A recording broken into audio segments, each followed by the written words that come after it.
if we consider a final overview of the whole process of photosynthesis, we can focus in two main areas. First area we would focus is on the thylakoid membranes, which is what we're looking at here. Okay, this is a granum. Okay, and on those membranes you have a series of proteins. Okay, light enters, ATP is produced,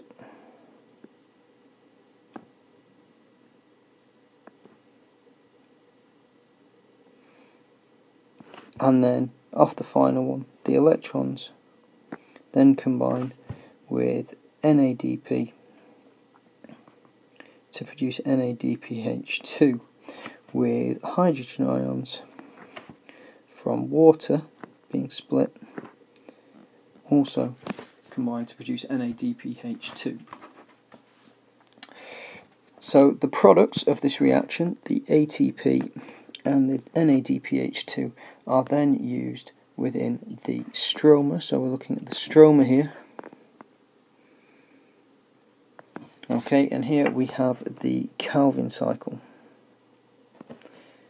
Okay, and within the Calvin cycle you've got CO2 going in. Also we've got ATP and NADPH2 being used. Now if we remember previously we had 18 ATP and 12 NADPH2 going to produce 18 ADP and 12 inorganic phosphate and 12 NADP. Obviously we had 6 CO2 coming out, and coming out of it we'll have 1 glucose molecule. So if we fan back out and just consider what we've already talked about, we can see that the light dependent reaction has to happen a number of times to generate the required ATP and NADPH2. Having generated that number of both of those, they both will fuse into the Calvin cycle, which gets our net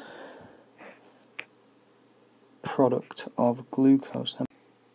Now if we were to consider the old equation, which would be that 6 CO2 plus 6 H2O go to produce C6H12O6 and 6O2, we can see already that we've got our glucose and our 6CO2, our water provided here, and what's also missing is that also coming out of the water from this is oxygen. Okay, so as well as the hydrogen ions being produced there, and also further electrons are added from the water. So the water splits up into hydrogen ions, electrons and oxygen. So we've found now our final oxygen molecules.